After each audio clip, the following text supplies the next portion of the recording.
എല്ലാവരും ഹാപ്പിയാണല്ലോ അല്ലേ? ഇന്നൊരു സദ്യ പച്ചടിയാണ് കൊണ്ടുവന്നിരിക്കുന്നത്. ഫ്രൂട്ട്സൊക്കെ ഉള്ളപ്പോൾ നമുക്ക് ഇതുപോലെയുള്ള പച്ചടികളൊക്കെ ഉണ്ടാക്കാം. ഇതൊക്കെ കുട്ടികൾക്ക് വളരെയധികം പ്രയോജനമാണ്.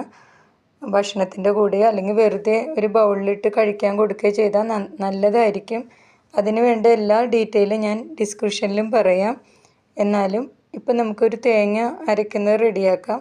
അപ്പോൾ തേങ്ങ അരയ്ക്കാനായിട്ട് നമുക്ക് കടുക്, പിന്നെ ജീരകം, കറിവേപ്പില 2-3 എണ്ണം, പിന്നെ ചെറുള്ളിയാണ് ചേർത്തിരിക്കുന്നത്. അത് അരച്ച് മാറ്റി വയ്ക്കുക കേട്ടോ. അത് കഴിഞ്ഞ് ചട്ടി അടുപ്പത്തേക്ക് വെക്കുക.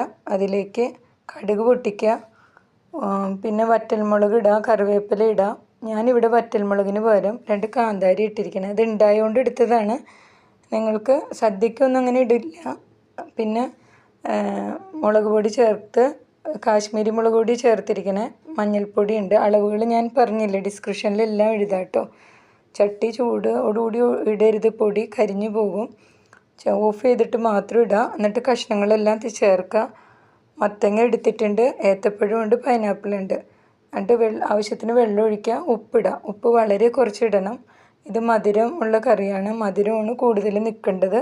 പിന്നെ ശർക്കരപ്പൊടിയും ചേർക്കുന്നുണ്ട് 1 സ്പൂണ്. മധുരമൊക്കെ നിങ്ങളുടെ ആവശ്യത്തിന് ചേർത്തോളൂ. ഞാൻ ചേർത്തിരിക്കുന്ന അളവുകൾ ഞാൻ പറയാം കേട്ടോ, അതിലെഴുതിയേക്കാം. പിന്നെ അതോടൊപ്പം തന്നെ ഒരു ചീഞ്ചട്ടി വെച്ചൊരു താളിപ്പ് റെഡിയാക്കണം. നെയ്യിലാണ് താളിപ്പ് റെഡിയാക്കുന്നത് കേട്ടോ. സദ്യയ്ക്ക് ആയതുകൊണ്ട് നെയ്യിൽ, നമുക്ക് വീട്ടിലാണെങ്കിൽ ഇഷ്ടമുള്ള എണ്ണയിൽ നിങ്ങൾക്ക് ചെയ്യാം. അതിലേക്ക് കടുകിട്ടു, ഉലുവയും പൊട്ടിക്കുക കേട്ടോ. പിന്നെ കറിവേപ്പില, വറ്റൽമുളക്, പിന്നെ ചെറുള്ളി. പിന്നെ ഇതിലൊരു സ്പെഷ്യലായിട്ട് ഒരു കൂട്ടം എടുക്കുന്നുണ്ട്. അതിനുള്ളിൽ ഞാൻ കറി ഒന്ന് ശ്രദ്ധിക്കാനായിട്ട് പോയിട്ടോ. അതൊന്ന് ഇളക്കി ഇട്ടിട്ട് വീണ്ടും തിരിച്ച് വറവിലേക്ക് വരാം. എന്നിട്ട് ഒരു പിടി തേങ്ങ ഇട്ടിട്ട് നമ്മൾ നന്നായി ഇളക്കുക. ഇതൊന്ന് ചെറിയ ഇത് എല്ലാ നാട്ടിലും ചെയ്യുമെന്ന് എനിക്കറിയില്ല. ഞങ്ങളിത് സദ്യക്കൊക്കെ ചെയ്യാറുണ്ട്. ഇങ്ങനൊരു വറവിൽ റെഡിയാക്കും. അതിലേക്ക് കുറച്ച് ഒരു 1/4 ടീസ്പൂൺ കാശ്മീരി മുളക് പൊടി, ഒരു നുള്ളു മഞ്ഞൾപ്പൊടി മതി. മഞ്ഞൾപ്പൊടി കൂടിയാൽ കറിക്ക് വേറെ ടേസ്റ്റായി പോവും. എന്നിട്ട് അടുപ്പിൽ ഇതൊന്ന് തീ ഓഫ് ചെയ്ത് മാറ്റി വെച്ചിട്ട് അടുപ്പിലിരിക്കുന്നത് ഒന്ന് ശ്രദ്ധിച്ചു കേട്ടോ. അതിലേക്ക് തേങ്ങ അരച്ച പേസ്റ്റ് ചേർത്തിട്ട് നന്നായി കുറുക്കിയെടുക്കുക. ഞാൻ തവി വെച്ച് തന്നെ ഉടച്ചാണ് ചേർത്തത്. നിങ്ങൾക്ക് വേണമെങ്കിൽ കുറച്ച് പേസ്റ്റായിട്ട് ചേർക്കുക അതിൽ നിന്ന് എടുത്തിട്ട്.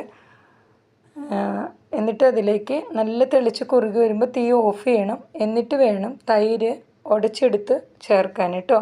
ഇനി ഉടയ്ക്കാൻ ഉള്ള ബുദ്ധിമുട്ടാണെങ്കിൽ ഒന്ന് പതുക്കെ മിക്സി ജാറിലേക്കൊന്ന് കറക്കിയെടുക്കുക. എന്നിട്ട് നമ്മുടെ കയ്യിൽ ഇഷ്ടമുള്ള ഫ്രൂട്ട്സൊക്കെ വെച്ച് പിന്നെ താളിപ്പും ചേർത്ത് ഡെക്കറേറ്റ് ചെയ്യാം. നല്ല ടേസ്റ്റാണ്.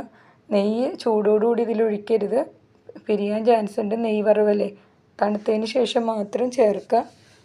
അപ്പോൾ ഇതുപോലെ എല്ലാവരും ഉണ്ടാക്കുക. ഇതുപോലെ ഒത്തിരി സദ്യവിഭവങ്ങൾ ഇട്ടിട്ടുണ്ട് മല്ലിച്ചപ്പ്. അതിനൊക്കെ വേണ്ടിയിട്ട് സബ്സ്ക്രൈബ് ചെയ്യുക. ഹാപ്പി ആയിട്ടിരിക്കുക.